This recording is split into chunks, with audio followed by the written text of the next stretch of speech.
fake news, of which many of you are members, is trying to convince the public to have a recession. Let's have a recession. The United States is doing phenomenally well. I am the chosen one. So somebody had to do it. The third thing the educated elite has done, and this may not please you, is we produced Donald Trump. I am the chosen one. Confession to make, I'm a member of the educated elite. My parents were historians of Victorian England. Our turtles, when I was growing up, were named Disraeli and Gladstone.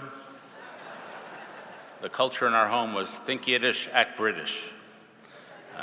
Very stiff upper lip, we showed no emotion. And then when I was 7, I read a book called Paddington the Bear and decided I wanted to become a writer. And that was central to my identity ever since. In high school, which you call like fourth form or something like that, I wanted to date a woman named Bernice, and she didn't want to date me. She dated some other guy. And I remember thinking, what is she thinking? I write way better than that guy. And so those were my values. And then when I was 18, the admissions officers at Columbia, Wesleyan, and Brown universities decided I should go to the University of Chicago. And some of you may know the saying about Chicago, it's where fun goes to die. My favorite saying about Chicago, it's a Baptist school where atheist professors teach Jewish students St. Thomas Aquinas. And so it's very educated elite. And I fit right in. I had a double major at Chicago in history and celibacy while I was there.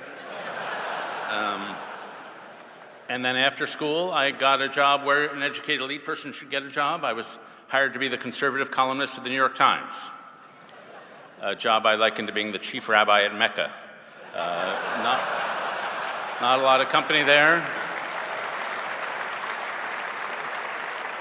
And then I got a job on PBS, which is our PBS NewsHour, which is our version of Newsnight. And again, educated elite. We have a wonderful audience, somewhat seasoned. And so if a 93-year-old lady comes up to me at the airport, I know what she's going to say.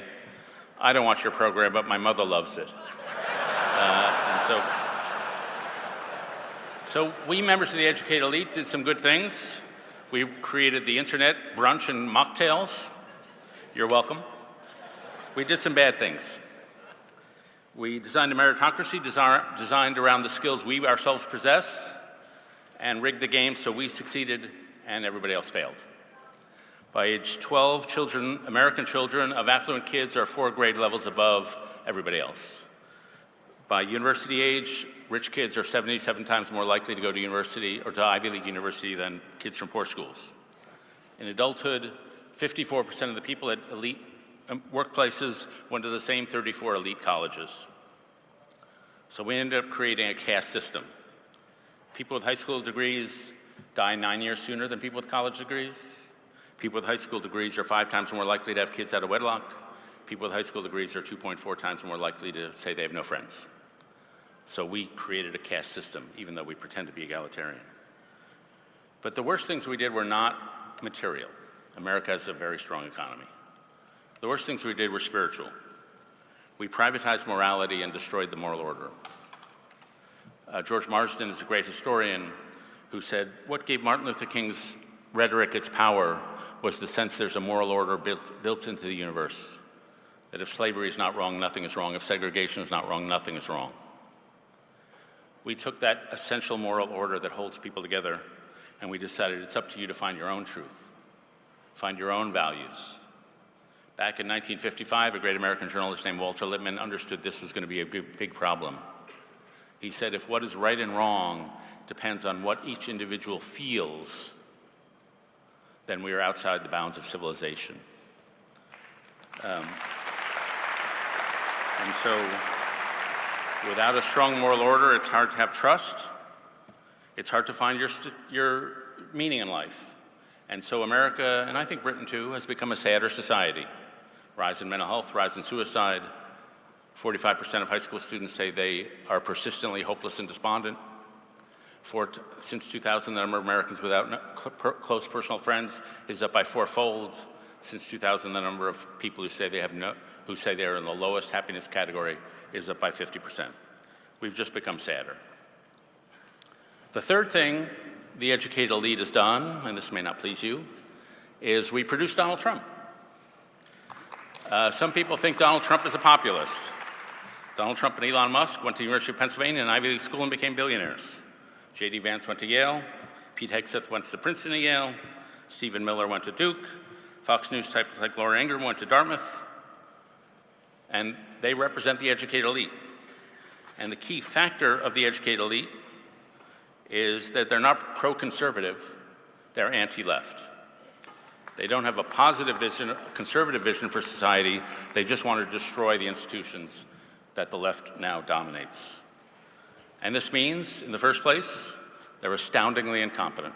Second, elite narcissism causes them to eviscerate every belief system they touch. Another belief system that they are destroying is Judeo-Christian faith. Judeo-Christian faith is based on service to the poor, service to the immigrant, service to the stranger. I went to Namibia, South Africa throughout the 1990s and 2000s, and I watched people die of AIDS.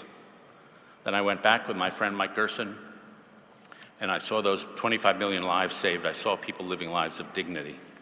And so what's the first thing Donald Trump did? He eviscerated that program. My friends in America are conservative evangelicals in government who want to fight sex trafficking, poverty. They want to preserve national security. Donald Trump is declaring war on those Christians. We destroyed the social fabric through inequality. We destroyed the moral fabric through privatizing morality. And we destroyed the institutional fabric, what's happening right now. How can we come back?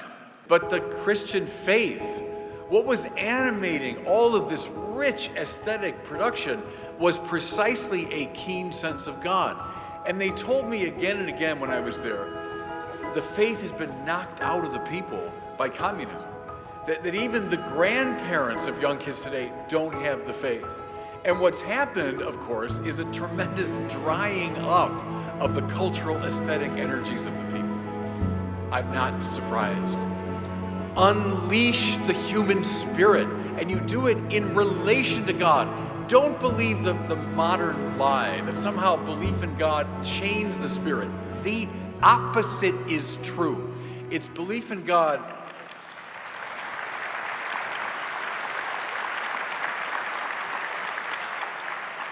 It's belief in God that unleashes the Spirit. Last image for you. 1979, John Paul II goes to Warsaw. It was the height of the struggle. You know, they're worried about Soviet invasion and all of that. And John Paul in the great public square in front of 1 million people began simply talking about human rights and about human dignity and about grace and about redemption. And they say the people began to chant, "We want God, we want God, we want God." For 15 minutes, 1 million people chanting it.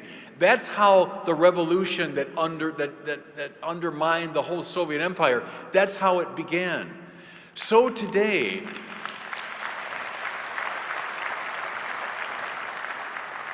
as I do a lot of work in evangelization, and yes, we know the statistics in the West about the decline of religion, and it's all true. I mean, we have to pay attention to all that. But what I see very much in my own work, especially in young people in the West, is that same cry. We want God, we want God, we want God. Because they're sensing that's the key, not only to their personal flourishing, but to the flourishing of our society. God bless you all. Thanks for listening today.